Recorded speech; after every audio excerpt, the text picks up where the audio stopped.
It is now the 3rd of February, and Moscow City is suddenly coming under a heavy attack. Boom, bada boom, boom, boom. Boom.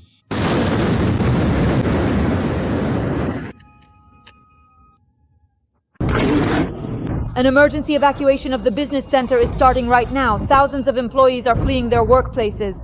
The Ukrainian armed forces are striking the centers of Moscow and St. Petersburg with Western missiles. Whoa, that hit hard. Damn, man. Holy shit, fuck. At this very moment, Moscow City is switching its employees to remote work. Only security and a couple of duty staff remain in the central VTB office. All this is happening against the backdrop of drone attacks and the threat of direct hits on the tower. Guys, I was born under a lucky star. American JASSM missiles will be heading for the Kremlin. Moscow City is under attack. An emergency evacuation of the business center is starting right now. Thousands of employees are being let out from their workplaces. Trump has authorized strikes on Muscovites. St. Petersburg, Moscow and the Moscow region are being attacked by Ukrainian drones. Boom, bada boom.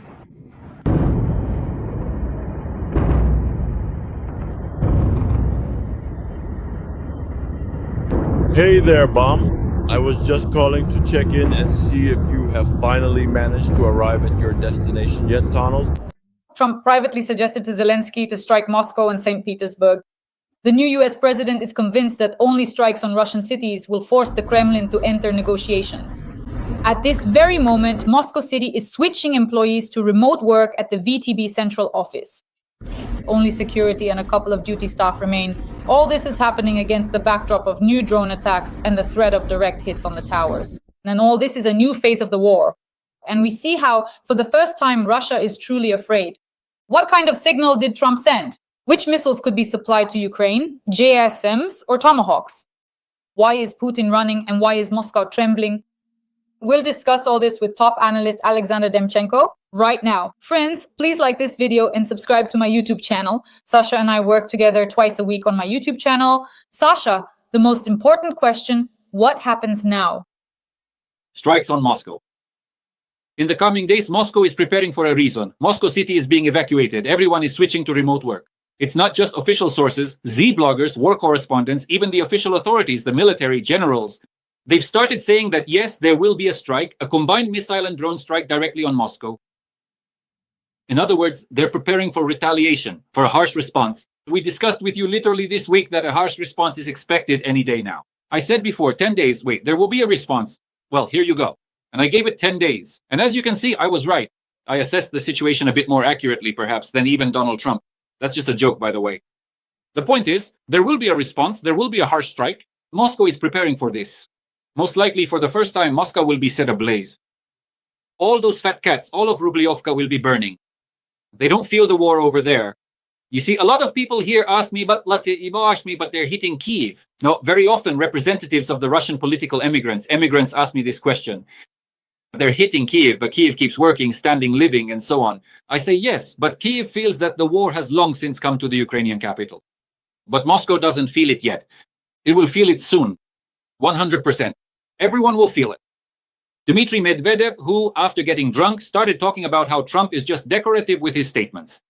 The only one who's decorative is Dmitry Anatolievich Medvedev himself, both in terms of height, intellectual abilities, and in how he managed to squander power in a single night, and in his cowardice, he's decorative. And especially in how now, as he sucks up to Putin, he's afraid he'll be taken out. A tweet here, a tweet there, you see. One moment he criticizes Trump, the next he praises him. Everything depends on Vladimir Putin's mood, a man who squandered power in a single night, and handed it over to Putin and Patrushev by the lake. Gave up power in one night, afraid he'd be drowned. In just one night. And now he talks about being decorative. There is no one more decorative in the Russian power structure than Dmitry Medvedev. You can just remember this for the rest of your life. Just carve it in stone for yourself wherever you like. That's the first point. Second, of course, the fact that they are now moving not just military enterprises to remote work, but also Moscow City, the elite complex with office spaces where Viktor Yanukovych's son has offices, where Kurchenko has offices, where a huge number of Russian security officials, FSB officers have offices, where Bashar Assad and his family have apartments. This is significant. This suggests that most likely they are going to shoot them down. They want to shoot them down and they don't care where they do it. It's obvious that the goal is to prevent drones from hitting the Kremlin or any other important military targets, military facilities, like the general staff on Frunzenskaya near Arbat. Well, it's right on Arbat, actually. So what we've been talking about and predicting with you, Dasha, over the past weeks and months, it's starting to come true. Many people thought maybe we were crazy, making things up. No. Well, there you go. Now drones and missiles will be flying. It's not just Daria and I saying this about the situation. That's what they're saying over there in Russia. Gerasimov is saying it. That whole propaganda pack is proclaiming it. Everyone. Absolutely everyone. There you have it. Moscow will speak up. What does Trump say? Why aren't you striking Moscow? You said it right in the preview. Why aren't you striking Moscow? There's no weapons. Give us weapons and we'll strike. All right. But then don't just strike Moscow, hit St. Petersburg too. So the Americans are raising the stakes. It's just that Putin went all in and Aram thought, well, fine, but I have more Zaris. My last name translates as goats. So I'll come in with my own. And he did. And now he's already considering transferring Tomahawks to Ukraine. And that's the weapon that pierced 2 nuclear facilities in Iran. Tomahawks, 30 Tomahawks. There are no longer 2 nuclear plants in Iran. So why do we think there can't be several nuclear plants on Russian territory? After a Tomahawk strike? That's the point right here. Air-to-air missiles and ballistic missiles will be sent to Ukraine. And we're saying that most likely Donald Trump gave a signal, quite a public one without any ambiguity, showing everything, demonstrating it to Vladimir Putin. Catastrophic strikes on Moscow will follow. And now there will be combined strikes, drones, missiles. They'll simply turn off the lights over Moscow. And they'll turn off the lights over Russia as well. And over Vladimir Putin's regime too. That will happen as well. The lights will go out there too. It's long overdue. And if even Trump is asking, so why aren't you striking? That means the idea has probably already formed in his mind. A 100% clear idea. Why not do something to make things unpleasant for Vladimir Putin? Surely that's what they're betting on. So I expect a major fire in the center of Moscow in the near future. Absolutely everything will burn. And that's already inevitable. They themselves invited this disaster into their home when they started the war. They themselves invited this disaster into their home when they once again chose Vladimir Putin, when they helped him dismantle the constitution, when they helped him orchestrate Bucha, Hostomel, Irpin, Trostianets, Mariupol, and the rest. They are the ones to blame for this. They brought this nightmare upon themselves. Now it won't just be hellish sanctions, now it will be hell on earth. Donald Trump had once promised a literal hell on earth for Iran. But that hell on earth ended up descending upon Vladimir Putin instead. Friends, write in the comments what you think about the potential transfer of Tomahawk missiles to Ukraine. That really would be a decisive game changer. Sasha, let me add a bit of a fly in the ointment to our barrel of honey. Many military analysts immediately wrote that Trump simply allowed Putin to seize the entire Donbas to continue his military actions, his offensive. The invader carried out his terrorist operation, and only then did he do something on video. In other words, there were some kind of agreements between Trump and Putin. Take what you need, and then we impose sanctions. What do you say to that? You see, it just doesn't work that way.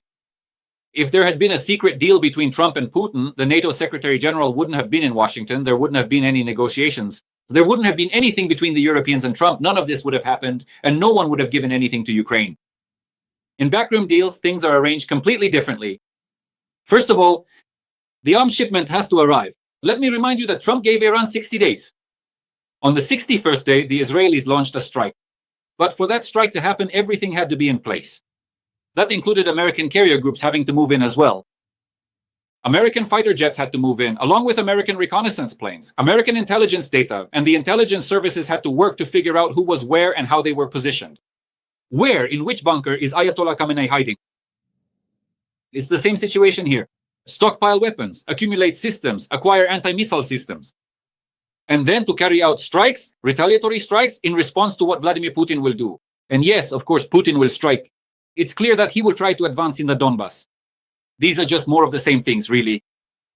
But in 3.5 years of war, Putin has not been able to seize the Donbas. And in fact, since 2014, he hasn't been able to take the Donbas. That's the first point. The second, obviously, it's necessary to reach an agreement with India and China. Because right now, Trump is negotiating both with the Indians and with the Chinese. And these negotiations are about tariffs. So here, the issue is trade. Lavrov came to Beijing after visiting North Korea, as you know. So right now, Lavrov is in Beijing. And he's holding talks with Xi Jinping, and the Chinese side has said that it will support Russia even more. Well, fine, they'll give more support, but they'll get sanctions in return. But we're not talking about sanctions against Russia. We're talking about secondary sanctions. Sanctions against China, against India, against buyer countries, against companies and legal entities that purchase oil and gas from Russia. They buy nuclear fuel, they buy electricity, they buy coal, and so on down the list. That's what we're talking about. Secondary sanctions targeting countries and buyers that allow the Russian oil fleet to operate, to sell everything under the sun, and to facilitate, to allow even shadow deals to go through and to let goods pass through this or that country. Turkey, for example, Azerbaijan, Central Asia, China as well, and so on down the list. That's what we're talking about certain countries in the European community. That's what we're talking about. And which side are they taking? Officially, definitively, so that everyone understands the game already. And thirdly, listen, in September, the official procedure for adopting the federal state budget begins. We need to understand whether Vladimir Putin will make any moves or not. What appropriations, what funds to allocate, what to allocate them for, how much to allocate to Ukraine for concrete opposition to Putin, and what Putin will do. It's necessary now to assess the behavior of the Kremlin dictator, the Russian troops, and so on. What will happen next? Once they've assessed, they'll strike. There is simply no other way out of this situation. Vladimir Putin himself has overturned the board. I think he now deeply regrets it. He's biting his nails, his elbows, and everything else he can bite. But the problem is, Dasha, that he himself is to blame for this situation. He overdid it. He ruined everything, as the New York Times rightly pointed out. Now, very difficult and catastrophic times await Putin. There's another reason as well, Dasha. Putin started purging his elite at the wrong time. He killed the Minister of Transport, Starovoyt. He went after the Chemezov clan, who until recently was his friend. He started cracking down once again on the Shoigu and Patrushev clans, and so on. He started going after them again. And these repressive measures are gaining more and more momentum. He started destroying his elite at the wrong time, because right now the elite should be united. And when half of the elite fears for their lives, when ministers, 9 people, vote with their feet, vice premiers, ministers, top officials vote with their feet and come to the funeral, to Starovoytovas, and Putin mocks them, first saying a wreath was sent, then taking his words back, and they realize that, well, fine, now Lubyanka will come after their asses too. So what we're talking about is that there will be pressure from Trump, an economic problem in Russia, a mess, and at the same time, possibly the beginning of some kind of coup. Because the oligarchs who bankroll these ministers, the officials, the military leadership, they all understand perfectly well that Putin started the first battle, that Putin struck the first blow against them. If they don't respond, they're finished. Now, Trump will apply pressure, and they will too, and they'll destabilize the situation. I don't know, Dasha, whether we'll wake up tomorrow or the day after to the news that tanks have entered Moscow, surrounded the Kremlin, and Putin is gone. A coup in Russia. Hooray, I don't know. But the fact is, they will act and watch to see how hard Trump goes after Putin, and they'll base their actions on that. That's a fact.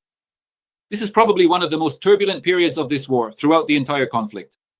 It won't be easy. It will be turbulent. At times it will be tough. But for Putin, in the end, it will end badly. These are fateful days for the war. For Ukraine, yes.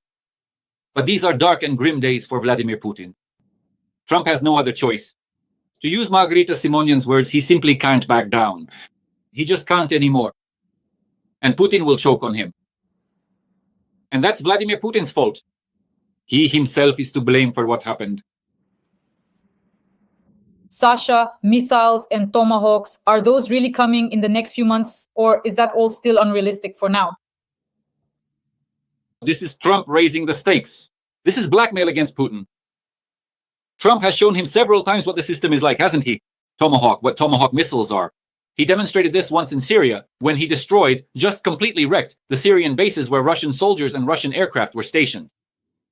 He showed what American weapons are capable of with the example of the Wagner mercenaries, whom he wiped out as well. He showed what Tomahawks are with the example of Iran. And now he's saying this.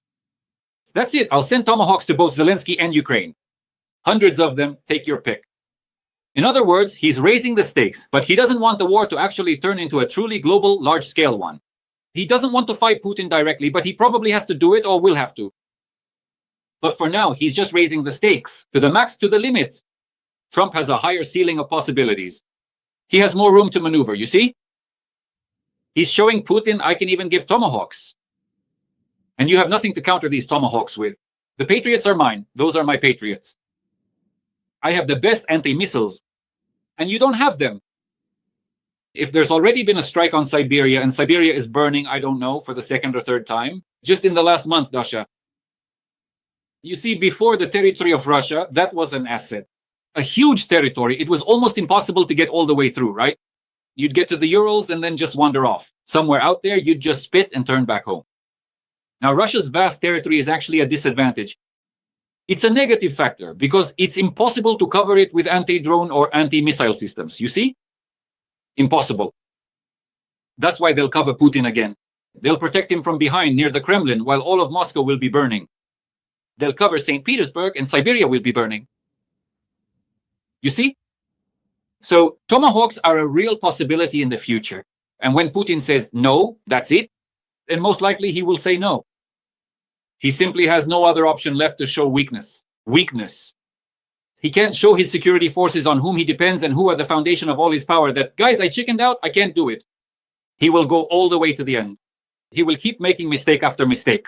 But Trump will keep pressing further and further, together with the Europeans and everyone else. Ultimately, we will reach a situation where China will have to get directly and openly involved. Directly and openly involved. And we are already approaching that situation. Everyone has already written that Sevastopol is starting to heat up. Pro-Russian public pages in occupied Crimea, they write that Trump might strike Sevastopol with replacements, Tomahawks, Medjazm missiles. They write that, according to the latest comments, Trump is also considering supplying Ukraine with Tomahawk missiles. They can hit Moscow and St. Petersburg. Panic is starting in the Kremlin. Propagandists are already howling. So this is exactly the tension zone that is now developing very strongly in Russian military public pages. Tell me. And notice, Dash, Trump hasn't supplied anything yet. You see, that's a skill in itself. He hasn't done anything yet. The Moscow Stock Exchange is starting to fall. He hasn't done anything yet, and the public pages are already howling. He hasn't done anything yet, and already half of Moscow is being evacuated in Russia. He hasn't done anything yet, and already problems are starting in Crimea. And there aren't even any Tomahawks yet. And now, attention, friends, imagine the situation. There are Tomahawks, and the Tomahawks are being launched. Just multiply this hysteria by 10 or even 100. Multiply it. They'll go crazy. They aren't even here yet. And they're already starting to talk about how it's all for show. But when they do arrive, they simply won't know what to do. They'll all just disappear. As soon as the Tomahawks start flying toward Moscow, the first person who won't be in Moscow is Dmitry Anatolievich Medvedev. He'll fly away. And that's already happened before. You may laugh, but that's how it was. When Prigozhin was marching on Moscow through the Rostov region, who was the first to run away? Everyone else stayed. No one understood anything. Everyone stayed at their posts. Everyone was afraid. Who ran away? Putin and Medvedev. Putin and Medvedev. Putin took Medvedev by the hand because according to the constitution, if anything happens, Medvedev also has a lifetime term. He's untouchable. Medvedev. The only president who is untouchable besides Putin is Medvedev. He took Medvedev by the hand, like a bride, and flew off with him in some unknown direction to some kind of bunker. And this time, as soon as Tomahawks or something else start flying toward Moscow or anywhere else, Medvedev will disappear immediately. He'll be gone right away because everything about him is just for show. Dmitry Medvedev. Sasha, did you notice how, the NATO Secretary General totally trolled and mocked Medinsky during the negotiations when they were discussing things with Trump? That was really harsh. So Trump was trying to explain, like, I call Putin, Putin says everything is fine. Then my wife Melania tells me they're bombing Kiev. What's so fine about that? And I believed him. But then the NATO Secretary General Rutte says to him, how can you believe them if they send Medinsky to spout nonsense over there? Historical, pseudo-historical nonsense about Russia? No, what they said was that Putin sent some crazy historian who started talking about the history of Russia, beginning from the year 1245. So obviously Trump, at some point, someone told him about Medinsky, and then he just forgot about him. Medinsky is not the kind of person you need to remember, honestly.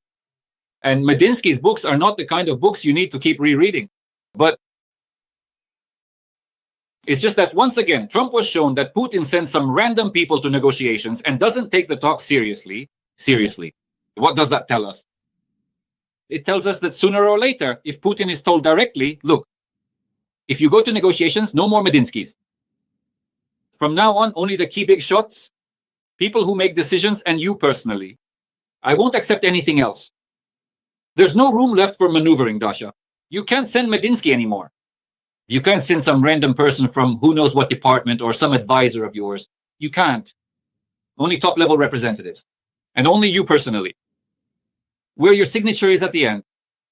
A peace agreement and so on. Because Putin was basically given an ultimatum. Either a peace agreement with Zelenskyy within 50 days, or I'll tear you and your regime to pieces. That's all that was conveyed to him. As for Melania Trump, we need to urgently check if she has any Ukrainian roots. I think that person sitting there, I can just picture this scene. I don't know, I can just picture this scene. Trump comes home tired after work. He saw soccer there for the first time.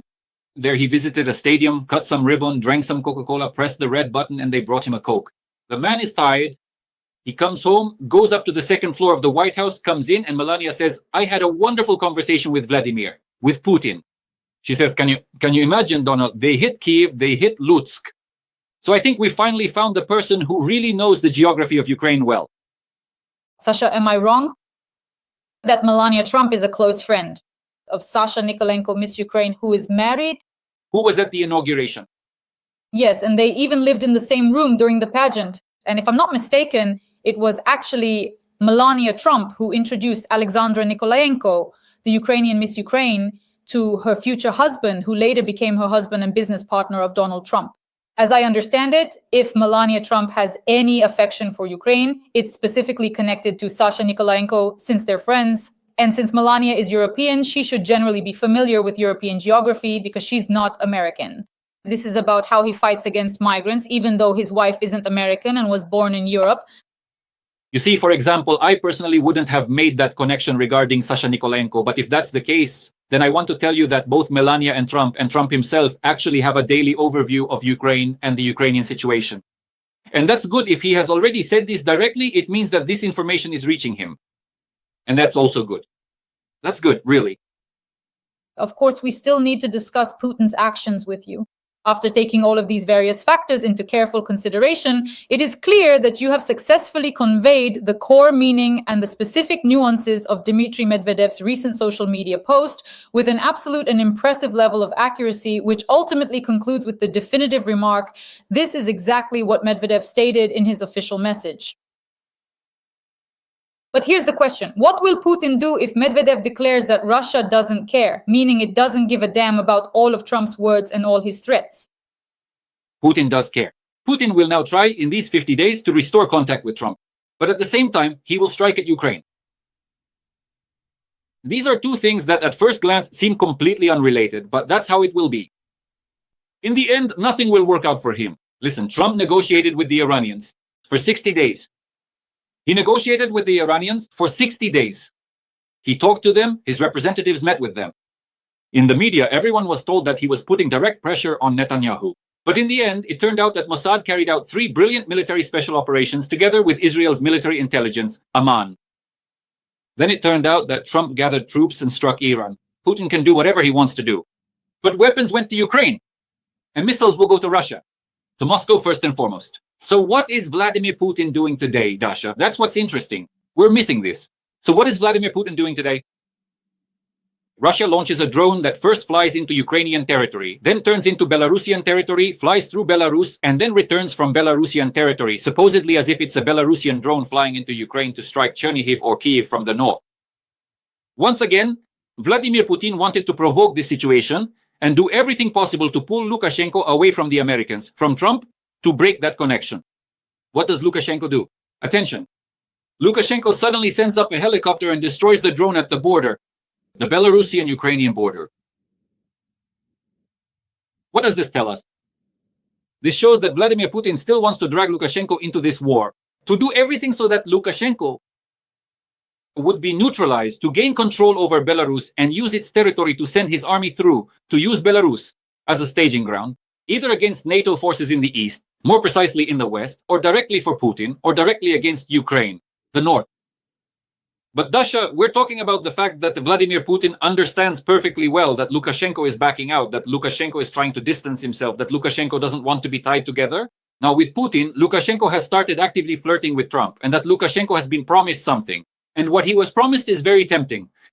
And Lukashenko doesn't want to lose sight of that tempting offer. He doesn't want to. But Putin really wants Lukashenko to break away from Trump. Did you notice? Here is one of the most important pieces of news that came from Trump, apart from the topic of Ukraine, during his speech in the Oval Office with Mark Rutte and the NATO Secretary General. It was stated as follows, that the United States is directly influencing and was the party that reconciled, that began the process of reconciliation and drafting a peace treaty between Armenia and Azerbaijan. In other words, it's Trump who is taking the Caucasus away from Putin. America is taking the Caucasus away from Putin. So we wondered why all of this is happening. Trump, this is why all of this is happening. So attention, Dasha. Finland, Sweden, NATO bases, Petersburg is surrounded. Troops are practically at the doorstep, NATO troops near Petersburg.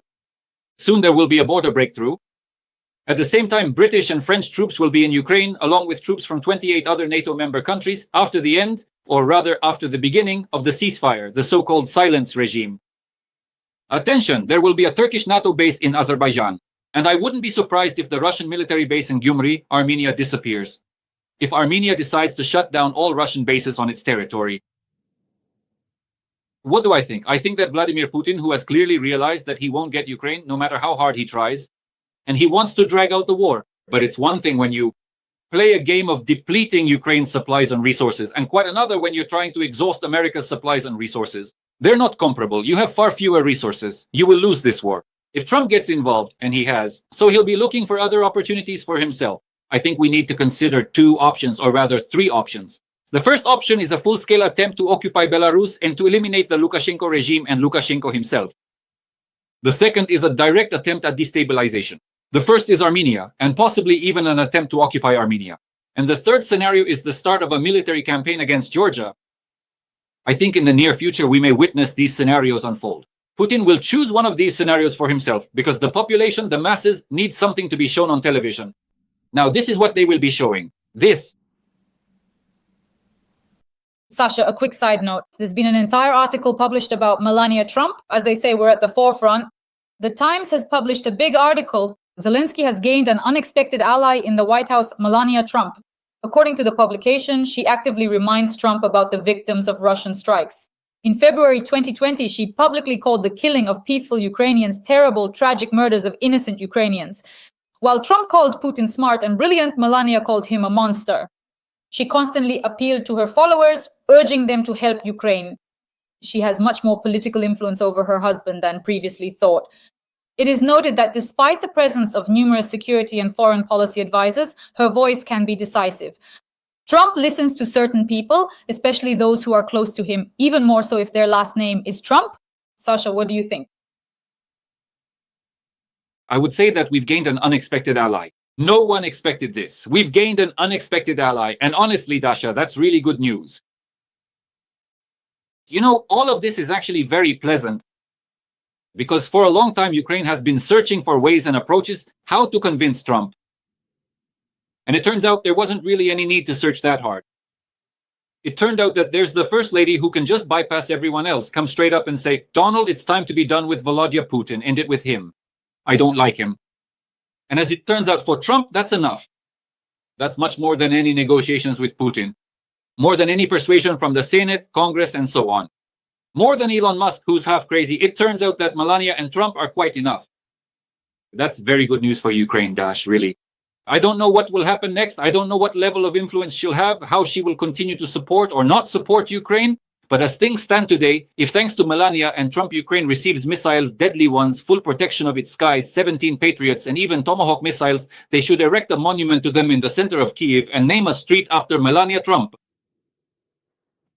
Yes, you're right, Sasha. And most importantly, as you always say, what? Putin did certain things with his underwear and slapped Trump across the face.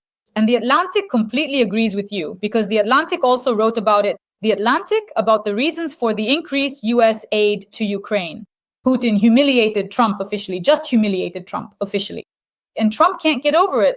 Here you go, public humiliation. I think, by the way, Trump even told Melania about it. He's just humiliating you. And that's where it all ended, you see? And then things started moving again. Here we are talking and things are moving. But what's the conclusion? The movement has started. They wanted action. They can't live without it. Well, here you go. Get your action, take it. Sasha, the news doesn't stop even while we're streaming with you. Germany might buy a launcher from the US. a typhoon for launching Tomahawk missiles. As I understand it, Tomahawks have become our new buzzword, it seems. Now we talk only about them. Dasha, what does this indicate? It indicates that Trump has broken loose. Now he's going to blackmail Putin every single day. Remember, Solovyov was recently shouting about two Poseidons that would drown America with a nuclear wave. Just a few days ago, Solovyov was shouting about this. There's no need for a Solovyov in America. They have Trump. Now Trump has more different kinds of weapons than Russia does. Now Trump will tell absolutely everyone in the world every day about the best, most powerful weapon systems and how Russia will burn with the help of these weapon systems. Now imagine 50 days of this. 50 days of this targeted informational bombardment of the Kremlin, the Medvedevs, and everyone else. There's a good chance that even before these 50 days are up, someone in the Kremlin will throw up their hands,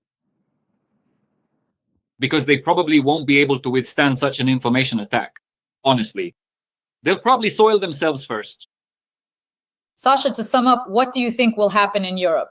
Right now, Germany is being called Ukraine's main ally because almost all supplies will go through Germany. That's very important.